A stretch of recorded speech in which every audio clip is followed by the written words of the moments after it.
ప్రజలారా వినరండి ఈ సత్య సువార్త. ప్రభు అయిన యేసుక్రీస్తు వారి యొక్క నామంలో మిమ్మల్ని అందరినీ ప్రేమతో ఈ సత్య సువార్త అనే ఈ కార్యక్రమానికి ఆహ్వానాన్ని తెలియజేస్తున్నా. దేవుని సమాధానం మీకు తోడుగా ఉండి అన్నది. మీరు సమాధానంగా ఉండి ఉన్నారు కదూ. ఆ ప్రాబ్లమ్స్ అన్నీ తొలగిపోయినాయి కదూ. మీ చికాకులన్నీ తొలగిపోయినాయి కదూ. హై ఫ్రెండ్స్, భార్య భర్తలుగా మీరు కూడా ఎంతో సఖ్యతగా సమాధానంగా ఉంటున్నారు కదూ. నాకు తెలిసి నేను ఈ మధ్య కొంతమందిని గమనిస్తున్నప్పుడు, చిన్నప్పుడు పెళ్లి చేసుకున్నప్పుడు వారు ఎలాగైతే ప్రేమతో ఉంటారో అలాగా సర్టన్ వయసు వచ్చేసరికి పిల్లలకందరికీ రెక్కలు వచ్చేసి కొడుకు కానీ కోడలు కానీ లేకపోతే మనమలు కానీ మనోరాండ్రు కానీ వీళ్ళు కూడా ఎవరు దాన్ని వాళ్ళు అయిపోయి ఎవరు చదువులకు వాళ్ళు ఎవరు ఉద్యోగాలకు వారు వెళ్ళిపోయి ఇంక చివరికి మీరిద్దరే ఉన్నప్పుడు ప్రేమించుకోక తప్పదు ఇక మీ ఇద్దరు. అనవసరమైనటువంటి యొక్క మాటలు మాట్లాడుకునే దానికంటే, అనవసరమైనటువంటి అపోహలు పెట్టుకునే దానికంటే, మీ ఇద్దరి మధ్యలో ఉన్న సమాధానాన్ని పోగొట్టుకునే దానికంటే, మీ ఇద్దరి మధ్యలో తుఫాను మీకు మీరే సృష్టించుకునే దానికంటే, మీకు మీరే అనవసరమైనటువంటి అలజడులు కలుగు చేసుకునే దానికంటే, నా ప్రియ స్నేహితులారా, ప్రియమైన సోదరుడా సహోదరి, మరే మీతోటే మాట్లాడుతున్నాను, మీ సోదరుడిగా మాట్లాడుతున్నాను. వద్దు, లేనిపోయిన అపోహలన్నీ ఎందుకు వచ్చినాయి తీసేద్దామండి. ఆ తుఫాన్లకు మనం తావేవద్దండి. ఆ డిప్రెషన్కి, అనగా డిప్రెషన్ అంటే మనసులో కృంగినటువంటి స్థితే కాదు. సాధారణంగా సముద్రంలో కూడా డిప్రెషన్ అంటారు కదా. అల్పపీడనం వచ్చినప్పుడు అది తుఫానుగా సుడిగాలుగా తయారయ్యి గిరగిర తిరిగి మొత్తానికి పెద్ద తుఫాను కింద తయారైపోద్ది తర్వాతకి అది. సో అలాంటి డిప్రెషన్కి మనం తావివ్వద్దండి. మనం అవకాశం ఇవ్వద్దు. మనం సమాధానంగా ఉందాము, సఖ్యతగా మంచిగా ఉంటూ ఉందాం. దేవుని యొక్క బిడ్డలుగా ఆ ప్రభు ఇచ్చినటువంటి రక్షణ భాగ్యంలో మనం ముందుకు సాగిపోదాం. ఇది నేను మీతో మాట్లాడడానికి గాను బైబిల్ గ్రంథంలో నుండి ఒక వచనం నేను మీకు జ్ఞాపకం చేయాలని ఆశపడుతూ ఉన్నా. అది లూకాసు వార్త 19వ అధ్యాయము 10వ వచనంలో ఉన్నటువంటి ఒక మాట. అక్కడ స్వయాన ప్రభు అయిన యేసుక్రీస్తు వారు మాట్లాడుతున్నటువంటి ఒక మాట ఏంటంటే, నశించిన దానిని వెదికి రక్షించడానికి మనుష్య కుమారుడు ఈ లోకంలోనికి వచ్చి ఉన్నారు. అనగా యేసు ఎందుకు ఈ లోకంలోనికి వచ్చి ఉన్నారు అని ప్రశ్న వేసుకుంటే, అఫ్కోర్స్ కొన్ని రీజన్స్ మనం చెప్పుకోవచ్చు. నన్ను స్వస్థపరచడానికి అనొచ్చు, నాకు సమాధానం ఇవ్వడానికి అని అనొచ్చు, లేకపోతే నా అవసరతలు తీర్చడానికి అని అనొచ్చు, నాకు తోడుగా ఉండడానికి అని అనొచ్చు. ఇలాగ అనేకమైన కారణాలు మనకు పరిస్థితిని బట్టి దాన్ని అన్వయింప చేసుకొని మనం ఆ విధంగా సంతృప్తి చెందడము, లేకపోతే ఆదరించబడము, ధైర్యం తెచ్చుకోవడము, ప్రోత్సహించబడము, ఇలాంటివి ఏదన్నా మనకి జరుగుతూ ఉండొచ్చు. అయితే ఈరోజు దేవుడు నాకు ఇచ్చినటువంటి ఒక వాగ్దానంలో నుంచి నేను జ్ఞాపకం చేయవలసి వస్తే నేను ఏమంటానంటే, నశించిన వారిని లేక నశించిన దానిని వెదకి రక్షించడానికి మనుష్య కుమారుడు అనగా యేసుక్రీస్తు ప్రభువారు ఈ లోకంలోనికి వచ్చినారు. యేసు ప్రభువారు చెప్పిన కొన్ని ఇల్లస్ట్రేషన్స్లో ఒక ఇల్లస్ట్రేషన్ ఒకటి నేను మీకు జ్ఞాపకం చేస్తున్నాను. ఒక మనుషుడు ఉన్నాడు, అతనికి 100 గొర్రెలు ఉన్నాయి. ఈలోగా వాటిల్లో ఒకటి తప్పిపోయింది. ఇప్పుడు ఉంటేలేండి, నేను కూడా సంఘ కాపరిగా దాదాపు 35 సంవత్సరాలుగా నేను సేవ చేస్తున్నాను కనుక ఉన్న గొర్రెలు కూడా ఎలా ఉంటాయి అని అంటే, అనగా గొర్రెలు లాంటి విశ్వాస బృందమైనటువంటి ఒక విశ్వాసులైనటువంటి వారు ఎవరో ఒకరు అందులో ఏదో ఒక మార్గం, వాళ్ళకి ఇష్టం వచ్చిన మార్గంలో వెళ్ళటం సహజం. నేను ఇజ్రాయెల్ దేశాన్ని తీసుకుని వెళ్ళేటప్పుడు సాధారణంగా ఒక్కొక్కరు పెద్దవాళ్ళే, ఒక్కొక్కసారి జ్ఞానం కలిగినటువంటి వాళ్ళే, చాలా జాగ్రత్త కలిగినటువంటి వాళ్ళే, వాళ్ళు ప్రిన్సిపల్డ్ లైఫ్ అని అనొచ్చు మనం వాళ్ళది. చాలా ప్రిన్సిపల్డ్ లైఫ్గా ఉండినటువంటి వాళ్ళే. కానీ 1-2 సార్లు కొందరి యొక్క జీవితంలో ఎదురైన అనుభవాలు ఎట్లాంటి విషయాలు తెలుసా అండి, అక్కడ దాకా మాతోటే ఉన్నారండి. మేమందరూ తెల్ల క్యాప్లు వేసుకొని మేము వెళుతూ ఉంటామండి. అక్కడ సడన్గా ఎందుకో గవ్వుకుని ఆ పక్కనున్న షాప్ దానికేసి చూడటము, కొనుక్కోరు పాపం. కనీసం కొనుక్కోడానికి షాపు లోపలికి వెళ్ళింది కూడా కాదు. బహుశా అక్కడ గవ్వుకుని ఎందుకో వాడు తిరిగారు, కాసేపు ఆ ధ్యాస దాని మీదకి వెళ్ళిపోయింది. ఈలోగా ఉన్న వాళ్ళందరూ వెళ్ళిపోయారు. వాళ్ళు వెనక్కి తిరిగేసరికి ఒకడు కనబడడం, మా క్యాపలు కనబడడం, మా ఆరాధన క్యాపలు ఒకడు కనబడడం అక్కడ. ఇంకా చూడండి వారు ఎంత కలత చెందుతారో. అందుకే ఎప్పటికప్పుడు లెక్కెట్టుకుంటూ ఉంటాను నేను, నా గొర్రెలన్నీ ఉన్నాయా లేవా, మా ప్రజలందరూ ఉన్నారు లేరా, 40 మంది వచ్చారా, 43 వచ్చారా, 45 వచ్చారా అని చెప్పేసి అని అందరినీ ఒక్కొక్క చోట అయితే ఇద్దరు కలిపి ఇలా చేయి పట్టేటట్టుగా చేస్తాను. చేయి పట్టేటట్టు చేసి ఈ చేతులు కింద నుంచి అన్నాడుగా 1 2 3 ఎల్లంటారు బాబు, అందరూ కూడా 2 అయినా అని చెప్పేసి అంటే పిల్లల్లాగా వాళ్ళు నవ్వుకుంటూ ఉంటారు. పాస్టర్ గారు మమ్మల్ని ఒక చిన్న పిల్లల్లా చేసి ఎంత ఎలా చూసుకుంటున్నారు పాస్టర్ గారు, ఇంత బాధ్యతగా మమ్మల్ని చూసుకొని తీసుకెళ్తున్నారు, మీకు చాలా థ్యాంక్స్ పాస్టర్ గారు అని చెప్పేవాళ్ళు ఒకళ్ళు ఉంటారు. ఒక్కొక్కరు అంటారు మరి ఎంత చిన్న పిల్లల్లా చేస్తున్నాడు ఏంటి, ఏమనుకుంటున్నాడు, మేము ఎంత పెద్ద ఇదైతేను అని చెప్పేసి అనేవాళ్ళు లేకపోలేదండి. ఇక్కడికి వచ్చిన తర్వాత మళ్ళీ ఇక్కడ కాస్త నా మీద సెటార్లు వేసి చెప్పేవాళ్ళు లేకపోలేదండి. సో ఒక్కొక్క గొర్రె వేరేగా వెళ్ళేటువంటి రీతిగా ఉంటుంది, తప్పిపోయేటువంటి గొర్రెగా ఉంటుంది. అక్కడ యేసు ప్రభు చెప్పినటువంటి ఇల్లస్ట్రేషన్లు ఏమన్నారంటే, ఆ 99 గొర్రెలను ఓ ప్రక్కన అక్కడ పెట్టేసి నశించిపోయి, దారి తప్పిపోయి, దారి తొలగిపోయి, తెలియక ఎటోటో సంచరిస్తున్నటువంటి ఆ ఒక్క గొర్రె కోసం వెతకడా ఏ మంచి కాపరైనా అలాగే వెతుకుతాడు. ఈరోజున అందుకనే నాకు గుడ్ విల్ నేను సంపాదించుకున్నా. ఈరోజుని ఆరాధన హోలీ ల్యాండ్ టూర్స్ తరపున నేను తీసుకుని వెళ్తున్నప్పుడు నేను చెప్పగలిగినటువంటి ఒక మాట ఏంటంటే, ఈ సెప్టెంబర్ మాసంలో ఒక బ్యాచ్ని తీసుకొని వెళ్తున్నాను. సో ఈ సెప్టెంబర్ మాసంలో కూడా నేను తీసుకొని వెళ్తున్నప్పుడు ఐఎమ్ ఆల్వేస్ కన్సర్న్.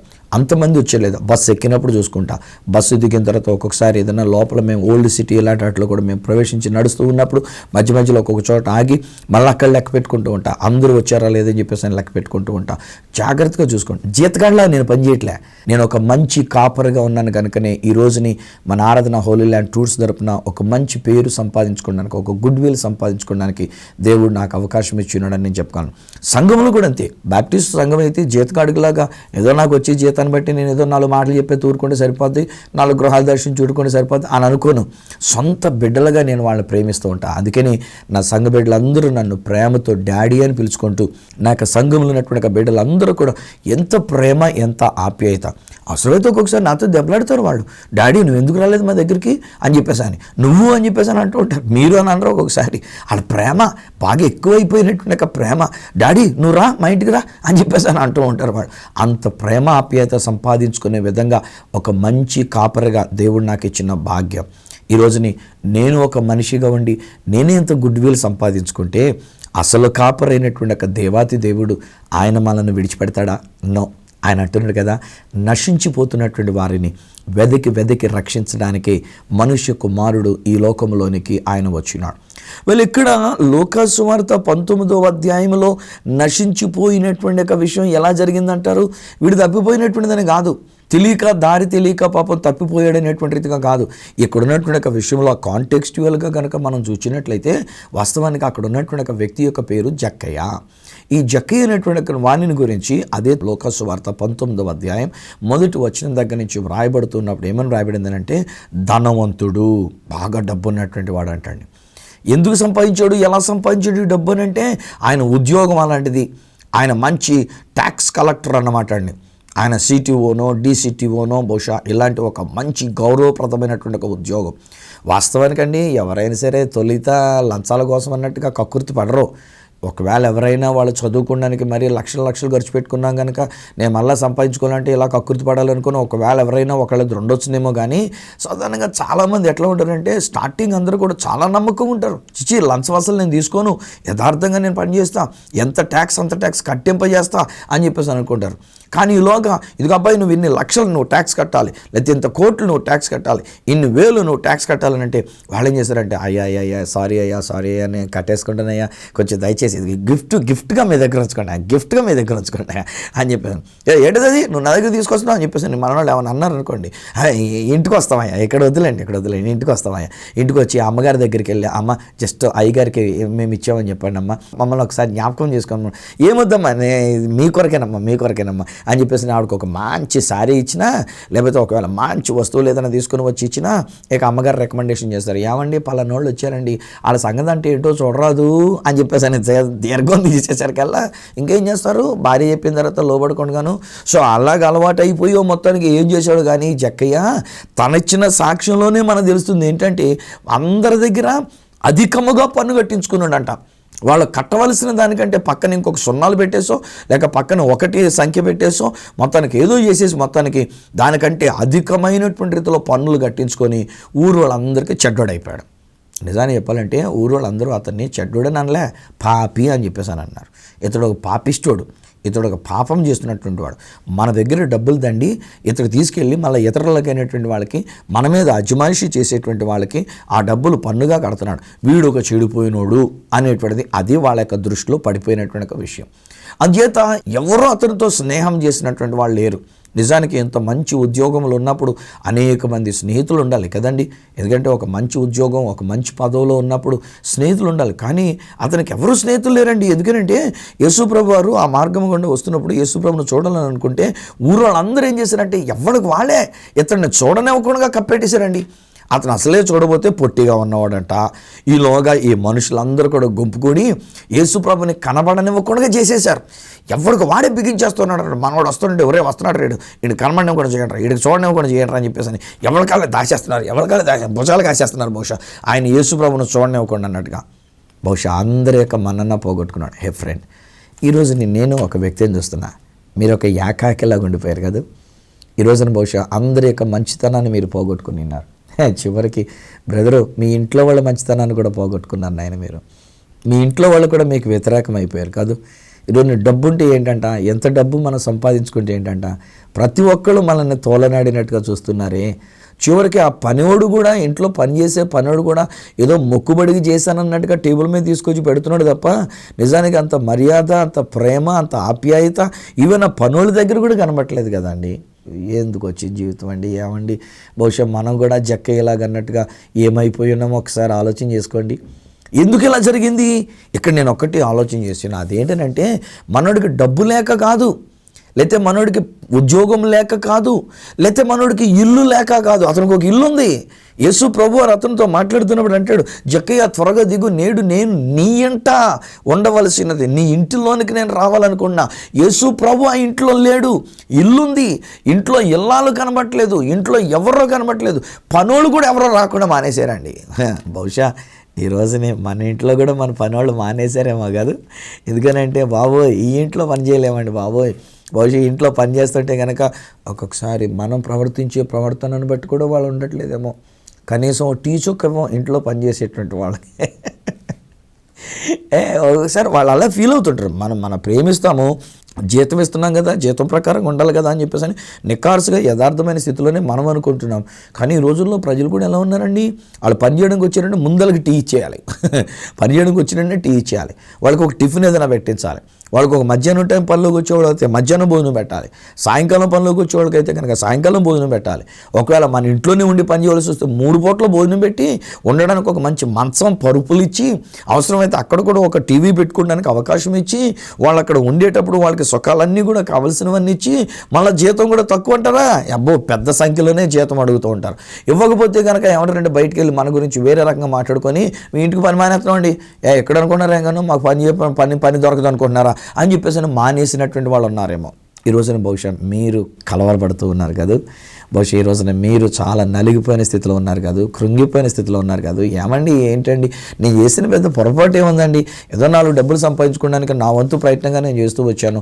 అంత మాత్రానికి భార్య ఇల్లు విడిచిపెట్టి వెళ్ళిపోవాలా? అంత మాత్రానికి పిల్లలను కూడా తీసుకొని వెళ్ళిపోవాలా? అంత మాత్రానికి ఇంట్లో పనిచేసేవాడు కూడా ఉండకుండా పోవాలా? ఇంట్లో ఎవరన్నా కనీసం సాయం చేయడానికి, బట్టలు ఉతకడానికి, లేకపోతే పరుపు ఎత్తడానికి, లేక మంచం దుప్పట్లు మడత పెట్టడానికి, అంట్లు తోవడానికి, కాస్త ఏదైనా కాఫీ కాసి పెట్టడానికి ఒక్కళ్ళు కనీసం నా దగ్గర రారా, డబ్బులు ఇస్తాను కదా బాబు అని చెప్పేసి అన్న ఒక్కళ్ళు రాకపోతుంటే మనం నలిగిపోతున్నాం. బట్ డోంట్ వర్రీ, ఈరోజు నేను చెప్తున్న మాట్లాడి తెలుసా, ఎవరు మన ఇంట్లోకి వచ్చినా రాకపోయినా, ఎవరు మనకి సహాయం చేసినా చేయకపోయినా, ఒకవేళ ఎవరు ఏ రీతిగా మనల్ని విడిచిపెట్టేసి మనం నాశనం అయిపోయేటువంటి రీతిగా మనల్ని వదిలేసి, మనల్ని పట్టించుకోకుండా, మన లెక్క చేయకుండా, మనల్ని తోలనాడేసి, మనల్ని ఒంటరిగా విడిచిపెట్టేసి చేసిన, ఈరోజుని నా ప్రోగ్రాంలో ఈ సత్య సువార్త ఏంటంటే, యేసు మీ ఇంటికి వస్తున్నాడు. యేసు మీ ఇంటికి వచ్చి ఉన్నారు. ఈరోజు ఈ ప్రోగ్రాం మీ ఇంటిలో మీరు పెట్టుకొని చూస్తున్నారు అని అంటే, లేక ఒకవేళ మీరు వెళ్ళిన చోట ఈయన కార్యక్రమాన్ని మీరు వింటూ ఆ యేసుబా మాటలు మీరు వింటున్నారు అని అంటే 100% గ్యారెంటీ అండి, నేను చెప్తున్నానండి, యేసయ్య మీ ఇంట్లోనికి వచ్చారు. వాక్యమై ఉన్న యేసు మీ ఇంటిలోనికి వచ్చినారు. నేను ప్రకటిస్తున్న రక్షకుడైనటువంటి యేసు మీ ఇంటిలోనికి వచ్చినారు. మిమ్మల్ని వెతుక్కుంటూ వచ్చినారండి, మీ కొరకే వెతుక్కుంటూ వచ్చినారు. మీ గురించి ఆయన మీ దగ్గరికి వచ్చినారు. ఎంత మంచి దేవుడు యేసయ్య, ఎంత ప్రేమ కలిగినటువంటి దేవుడు యేసయ్య. ఒక్క వ్యక్తి కొరకండి, ఒక్క వ్యక్తి కొరకు. నేను మొన్న మధ్యలో ఒక ఊరు వెళ్ళాను. చాలా చిన్ని గ్రామం అది.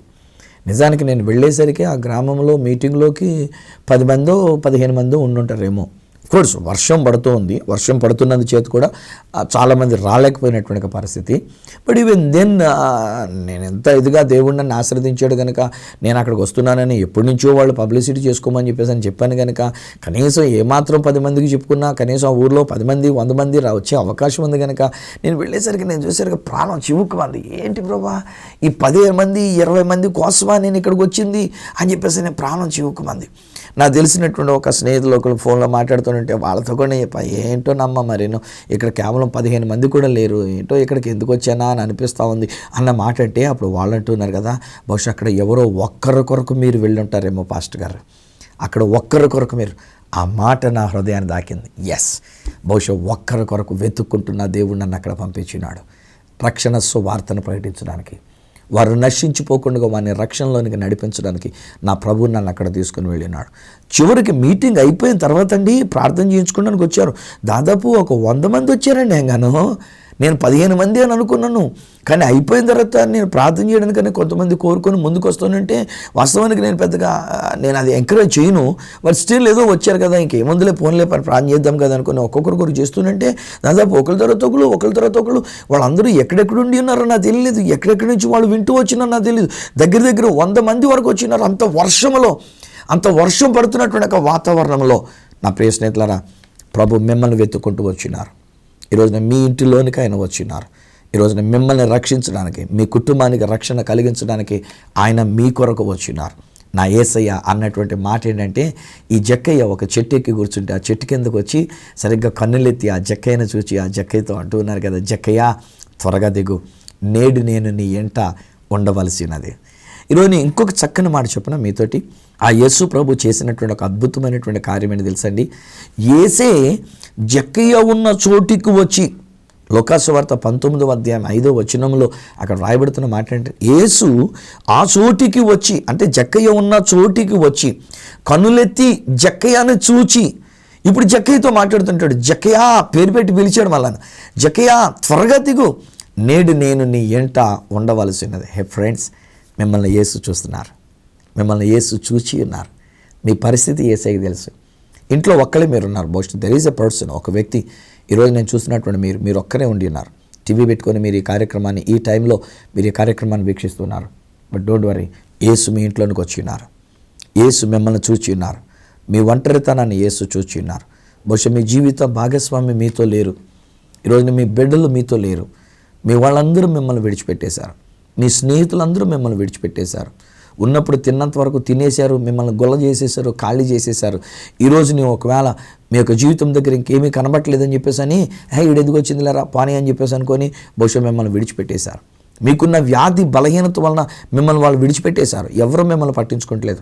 మీకున్న సిచ్యువేషన్, మీకున్న పరిస్థితి, బహుశా మీరు ఒక సమస్యలు ఇరుక్కున్నది చేత, అమ్మ వీడితో ఉన్న కనుక మనకి ఆ సమస్య చుట్టుకుంటుందిరా బాబు, ఇది ఎవరో నాకు తెలియదు అనేటువంటి రీతిగా బహుశా మిమ్మల్ని విడిచిపెట్టేశారు. ఈమె ఎవరో నాకు తెలియదు అన్నట్టుగా బహుశా మిమ్మల్ని విడిచిపెట్టేశారేమో. ఒకవేళ ఈరోజు ధైర్యం తెచ్చుకోండి. నేను చెప్తున్న సువార్త ఏంటంటే, ఈ సత్య సువార్త ఏంటంటే, యేసు మిమ్మల్ని చూస్తున్నాడు.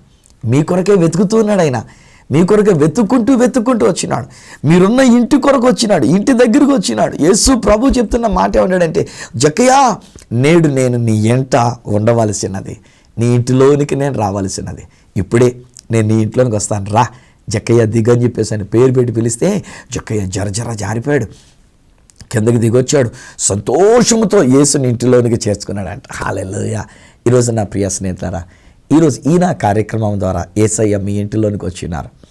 ఈ కార్యక్రమం ద్వారా రక్షకుడైనటువంటి యేసయ్య మిమ్మల్ని వెతుక్కుంటూ వచ్చినారు. మీరు ఏ స్థితిలో ఉండి ఉన్నారో అది ఆయనకి తెలుసు. బహుశా మీరు అనుకుంటుంది ఏంటంటే, నేను బాగానే ఉన్నానండి పాస్టర్ గారు, ఇదేంటి నేనేదో నశించిపోయినట్టుగా మీరు మాట్లాడుతున్నారని చెప్పేసి ఒకవేళ మీరు అనుకుంటూ ఉన్నారేమో. కానీ ఈరోజు నేను ఒక మాట అంటాను, నా యేసయ్య తెలుసు మీరు ఏ స్థితిలో ఉన్నారో, మీరు ఎలాంటి కష్టంలో ఉన్నారు. బయటికి మీరు నవ్వుతూ ఉన్నారు, కానీ మీ హృదయాంతరంగంలో ఎలాంటి పరిస్థితి ఉందో నా యేసయ్యకి తెలుసు. బయటికి మీరు ఏదో మంచిగా ఉన్నామన్నట్టుగా భ్రమపడుతున్నారు, కానీ మీ అంతరంగంలో ఎలాగో నశింపజేయబడి ఉన్నారో అది మీకు తెలుసు, నా ప్రభువుకి తెలుసు. ఒక్కొక్కసారి అపవాది సాతానుడు మనల్ని వ్యాధితోనో లేకపోతే సమస్యలతోనో భయంకరమైన వేరు పరిస్థితుల్లోనో కాదు, కానీ మనకి ఇచ్చేసి, మనకు కావలసినవి అనేకమని ఇచ్చేసి, అధికంగా ఇచ్చేసి మనల్ని పాడు చేయడానికి, మనల్ని నాశనం చేయడానికి సాతానుడు వాడు చూస్తుంటాడు. అందుకని యోహాను సువార్త 10వ అధ్యాయం 10వ వచనంలో ఉన్నటువంటి మాటలు అక్కడ ఏమని రాయబడుతుందంటే, వాడు దొంగ, అపవాది దొంగ, వాడు దొంగతనము, హత్య, నాశనము చేయడానికి తప్ప మరి దేనికి రాడు. ఫ్రెండ్స్, ఈ రోజున బహుశా ఒకరు పాపులారిటీ పెంచేసి నాశనం చేశాడు, ఒకరు బాగా డబ్బు వచ్చేసి నాశనం చేసినాడు. ఈరోజు నా డబ్బు వచ్చినందు చేత దేవుడు అంటే లెక్క లేకుండా నేను బై గాడ్స్ గ్రేస్ ఈరోజు నేను అంటాను, దేవునికి స్తోత్రం కలుగును కాక మీరు ఈరోజు ఈ కార్యక్రమాన్ని మీరు వీక్షిస్తున్నారు. ఈరోజు ఈ కార్యక్రమాన్ని వీక్షిస్తున్నారు కనుక నేను చెప్తున్నా, యేసయ్య మీ దగ్గరికి మిమ్మల్ని వెతుకుంటూ మీ కొరకు వచ్చినాడు. ఆయన మీ ఇంటిలోనికి వచ్చినారు. ఆయన ఈరోజు నువ్వు ఏ స్థితిలో ఉన్నావో అది ఆయనకి తెలుసు. ఎలా నశించిపోతున్న స్థితిలో ఉన్నామో అని తెలుసు. నశించిపోతున్న మార్గంలో ఉన్నామో అది ఆయనకు తెలుసు. ఏ విషయంలో సాతానుగాడు మనల్ని పడగొట్టేయడానికి ప్రయత్నం చేస్తున్నాడు, అంచు వరకు మనం వచ్చేసామో, ఇక నాశనం అయిపోయేటువంటి చివరి గడియలు, చివరి క్షణాలు అన్నట్టుగా మనం ఉండి ఉన్నామో అది నా యేసయ్యకి తెలుసు. బహుశా ఈరోజు నేను కార్యక్రమం మాట్లాడుతున్నటువంటి బహుశా మీలో ఒకరు మీరు ఆత్మహత్య చేసుకోవాలనుకున్నారు. మీ ఇంట్లో ఒకరు ఆల్రెడీ చచ్చిపోయారు, మీ ఇంట్లో ఒకరు ఆత్మహత్య చేసుకున్నారు. ఇప్పుడు నెక్స్ట్ మీరు కూడా ఆత్మహత్య చేసుకోవాలని చెప్పేసి అని అనుకుంటున్నారు. ఒకటి ఆల్రెడీ జరిగింది. ఇప్పుడు ఇంకొక వ్యక్తి ఈ ఇంట్లోనే ఇంకొక వ్యక్తి బహుశా మీరు ఆత్మహత్య చేసుకోవాలనేటువంటి ఒక ఆలోచన మీకు వస్తుంది. యేసు నామములో అట్టి ఆత్మహత్యకు ప్రేరేపించేటువంటి ఒక దెయ్యాన్ని నేను వెళ్ళగొడుతూ ఉన్నా. నా చూడని యేసు నామములో మిమ్మల్ని నశింపజేయడానికి చూచే ఆ సైతాన్ గాడికి సంబంధించినటువంటి ఒక దురాత్మలు నేను వెళ్ళగొడుతూ ఉన్నా. ఈరోజు యేసు మీ ఇంట్లోనికి వచ్చాడు. బ్రదర్ మీ దగ్గరికే నేను చెప్తున్నాను, యేసు మీ కొరకే వచ్చాడు. ఆయన మిమ్మల్ని రక్షించడానికి వచ్చినాడు, మిమ్మల్ని వెతికి రక్షించడానికి వచ్చినాడు. అమరే సిస్టరో, నువ్వు కూడా ఇంట్లో ఒకవేళ ఎవరో ఒకళ్ళు ఇంతకుముందు అలాగనే చనిపోయారని చెప్పేసి అని నువ్వు కూడా అనుకుంటూ ఉన్నావు, నేను ప్రేమించిన అబ్బాయి నాకు దక్కకపోతే నేను కూడా ఇలాగే చచ్చిపోతానని చెప్పేసి అని. బహుశా నీవు కూడా నీ మనసులో అనుకుంటూ ఉన్నావు, నాకు ఈ సమస్యలు నేను తట్టుకోలేకపోతున్నాను, మాటికి నాకు ఏంటో చెవుల్లో వినబడుతుంది, చచ్చిపో అనేటువంటి మాటే నాకు వినబడుతుంది కనుక నేను చచ్చిపోతాను. ఒక్కొక్కసారి నాకు వాట్సాప్లో కూడా మెసేజ్లు పెడుతుంటారండి, చచ్చిపోతున్నానండి బాబు అంటారు. ఆయన నేను చచ్చిపోయేటట్టుగా ఉన్నానండి బాబు అంటూ ఉంటారు. నేను ఆ మాటగా నేను జడతా పట్టుకున్నాను. అసలు ఆ మాట ఎందుకు వాడతావమ్మా నువ్వు? అలాంటి మాట వాడొద్దు. అసలు చచ్చిపోయేటట్టుకున్నాను ఇలాంటి మాటలు వాడొద్దు. నువ్వు యేసు కొరకు బ్రతుకు. ఇది దేవుడు చెప్తున్నట్టు. నీ కొరకు యేసు వచ్చినాడు. ఈరోజు మీ ఇంట్లోకి యేసు వచ్చినాడు. మిమ్మల్ని వెతుక్కుంటూ యేసు వచ్చినాడు. మిమ్మల్ని రక్షించడానికి యేసు వచ్చినాడు. ఎప్పుడైతే యేసు ఆ ఇంటిలోనికి వచ్చినారో స్నేహితులారా, నేను గమనించినప్పుడు యేసు ఒక్క మాట తిట్టలేసామండి. యేసుక్రీస్తు ప్రభువు నాకు జక్కయ్యతో మాట్లాడుతూ, ఏమయ్యా జక్కయ్య, బుద్ధి ఉండొద్దు నీకు ఎంత మంచి ఉద్యోగం నేను ఇప్పించాను, నేను నిన్ను ఆశీర్వదించి ఒక మంచి పరిస్థితుల్లో నేను పెట్టి ఉన్నాను, కావలసినంత డబ్బు నీకు ఇచ్చినాను, ఇంతలా ఉన్నప్పుడు కాస్త 10 మంది స్నేహితులను సంపాదించుకోవద్దు, 4 రూపాయలు విడిచిపెట్టుకొని 4 రూపాయలు వెదజల్లి 10 మంది స్నేహితులు సంపాదించుకోవడం మానేసి అందరికీ చెడ్డు వైపు, బుద్ధి లేదంటే నీకు, సిగ్గు లేదంటే నీకు అని ఎలాంటి మాటలు తిట్టలే.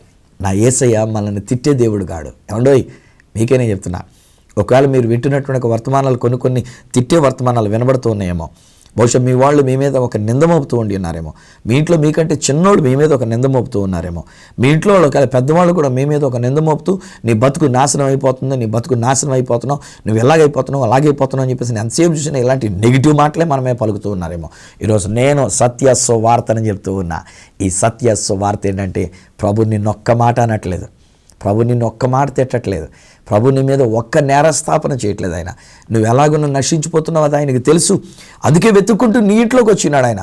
అందుకే ఆయనే పలకరించి నేను నీ ఇంట ఉండవలసినదని చెప్పేసి అని తానే నీ ఇంట్లోనికి రావడానికి తానే చెప్పుకొని మరి మన ఇంట్లోనికి వచ్చినాడు. ఎందుకు అనంటే, నీకు నీ ఇంటిల్లిపాదికి రక్షణ ఇవ్వడానికి.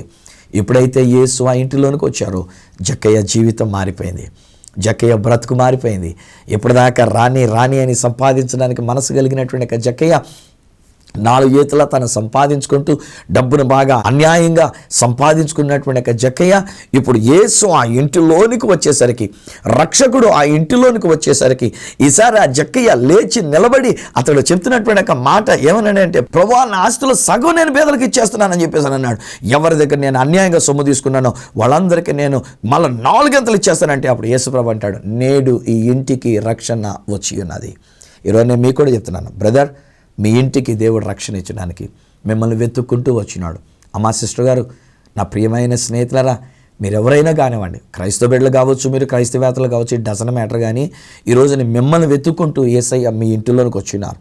ఆరాధన టీవీ ఛానల్ ద్వారా ఈ సత్య సువార్త అనే నా కార్యక్రమం ద్వారా మిమ్మల్ని వెతుక్కుంటూ మిమ్మల్ని రక్షించడానికి యేసు మీ కొరకు వచ్చినారు కనుక ఆ యేసును మన ఇంటిలోనికి చేర్చుకుందామా? ఆ యేసును మన హృదయంలోనికి చేర్చుకుందామా? ఆ యేసు ఇచ్చే రక్షణ మనకు మాత్రమే కాకుండా, వ్యక్తిగతంగా ఎవరికి వాళ్ళు మాత్రమే కాకుండా, మన ఇంటిల్లిపాదికి రక్షణ కలిగినట్లుగా ఆ యేసును మన ఇంటిలోనికి ఆహ్వానించుకుందామా? కమాన్, లెట్స్ ప్రే. ప్రార్థన చేసుకుందాం. పరిశుద్ధుడైన మా ప్రభువా, మా తండ్రి, మీకు వందనాలు, మీకు స్తోత్రాలు మేము చెల్లించుకుంటూ ఉన్నాం. ఈ సమయం అందు నాయన ఇది ఈ కుటుంబం కొరకు నేను ప్రార్థిస్తున్నా. ఏ పరిస్థితుల చేత ఒకవేళ నాయన వీరు నశించిపోతున్న మార్గంలో ఉండి ఉన్నారు, ఏ పరిస్థితుల చేతనైనా వీరి యొక్క జీవితంలో సమస్యలను ఎదుర్కొని అపవాది యొక్క చేతుల్లో చిక్కబడినైనా నాశన మార్గంలో వెళుతున్నారు. మాకు తెలియకుండా నేను ఒక్కొక్కసారి సాతానుడు మాకు కావలసినవి అనేకమైనవి ఇచ్చేసి, డబ్బునిచ్చి, లేక పేరు ప్రఖ్యాతులనిచ్చి, లేక పలుకుబడినిచ్చి, లేక ఏవేవో ఆకర్షణలు మాకు చూపించి మా యొక్క జీవితాన్ని నాశనము చేయడానికి వాడు ప్రయత్నం చేయొచ్చు. కానీ ఈరోజు నిన్ను గురించిన సువార్త ఏమనగా, నీవు మమ్మల్ని చూచి ఉన్నావు నాయన, నీవు మా యొద్దకు వచ్చి ఉన్నావు నాయన, మీరు మా ఇంటిలోనికి వచ్చి మమ్మల్ని వెతికి రక్షించడానికి, నశించిపోతున్న మా జీవితాన్ని రక్షించడానికి నీవు మా కొరకు వచ్చిన రక్షకుడు గనుక నీకు వందనాలు. మీరు సెలవులో మీ ప్రాణం పెట్టుట ద్వారా, మీరు కార్చిన రక్తము ద్వారా నీ రక్షణ భాగ్యాన్ని మాకు ఇచ్చిన్నారు. మా పాపములను క్షమించి ఉన్నారు నాన్న. నీ యొక్క రక్షణలో మమ్మల్ని నడిపిస్తున్నారు. ఇంటిల్లి పాదికి నేను పాటిస్తున్నా. ఈ ఇంట్లో ఉన్న ప్రతి ఒక్కరు రక్షింపబడినట్లుగా యేసు నామములో నేను పలుకుతున్నా, యేసు నామములో నేను పలుకుతున్నా. నాసురుడైన యేసు నామములో ఈ ఇంటికి రక్షణ కలిగి ఉన్నది. ఈ ఇంటిలో ఉన్న బిడ్డలందరికీ రక్షణ కలిగి ఉన్నది. బిడ్డలే కానీ పెద్దవారమే కానీ అపవాది చేతుల్లో మేము నశించిపోకుండానట్లుగా నీ రక్షణ వీరికి నేను విడుదల చేస్తున్నా. రక్షకుడైనటువంటి యేసుని వీరికి నేను ప్రకటన చేస్తున్నా. డాడీ, మీరు ఇంటిలోనికి వచ్చినందుకు నీకు వందనాలు. ఈ కుటుంబంతో ఉన్నందుకు నీకు వందనాలు. నీ రక్షణ వీరికి ఇచ్చినందుకు నీకు వందనాలు. స్తుతి ఘనత మహిమలు మీకే మేము చెల్లించుకుంటూ ఈ బిడ్డలను దీవిస్తూ ఈ కుటుంబాన్ని ఆశీర్వదిస్తూ యేసు నామమున ప్రార్థించి పొంది ఉన్నాము తండ్రి. ఆమేన్, ఆమేన్. తండ్రి, కుమార, పరిశుద్ధాత్మలను దేవదేవుని దీవెన, ఆశీర్వాదము, రక్షణ మీకును మీ ఇంటిల్లి పాదికిని తోడయుండి రక్షించి ఆశీర్వదించి నడిపించును గాక. ఆమేన్, ఆమేన్. వెల్ స్నేహితులారా, యేసు మీ ఇంటిలో ఉండి ఉన్నారు. యేసు రక్షకుడు గనక మిమ్మల్ని, మీ కుటుంబాన్ని అంతని కూడా ఆయన రక్షించినాడు. Don't worry. ఆ బిడ్డల గురించి కానీ, కుటుంబ సమస్యల గురించి కానీ, అపవాది మనల్ని నశింపజేసేటువంటి మరి ఏ ఇతరమైన విషయాల గురించి కానీ వాటి గురించి ఆలోచన చేసి మీరు కలవరం చెందకండి. మీ ఇంటిలోనికి వచ్చిన యేసును చూడండి. ఆయన మీ రక్షకుడు. మిమ్మల్ని, మీ ఇంటిల్లిపాదిని రక్షించినాడు.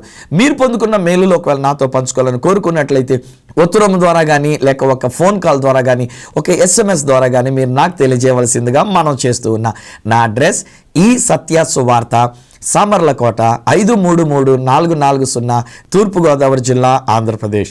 అడ్రస్ మరొకసారి చెప్తూ ఉన్నా, ఈ సత్య సువార్త, సామర్లకోట్ 533440, ఈస్ట్ గోదావరి డిస్ట్రిక్ట్, ఆంధ్రప్రదేశ్. అప్పటికి ఒకవేళ నాతో మీరు ఫోన్లో మాట్లాడాలని కోరుకున్నట్లయితే నా ఫోన్ నెంబర్స్ 9848110907, 94400409992, 888552. ఒకవేళ నాకు ఈమెయిల్ చేయాలనుకున్నట్లయితే నా ఈమెయిల్ ఐడి ఈ satyasuvartha@gmail.com. మళ్ళీ వచ్చే వారం ఈ సత్య సువార్త కార్యక్రమంలో మిమ్మల్ని కలుసుకునేటంత వరకు, మరొక అద్భుతమైన సువర్తమానాన్ని మీతో పంచుకునేటంత వరకు మనల్ని రక్షించే రక్షకుడైన ఆ యేసయ్య చేతులకు మిమ్మల్ని అప్పగిస్తూ మీ దగ్గర సెలవు తీసుకుంటున్న మీ ప్రియ సహోదరుడు ఈ సత్య సువార్త రాజు.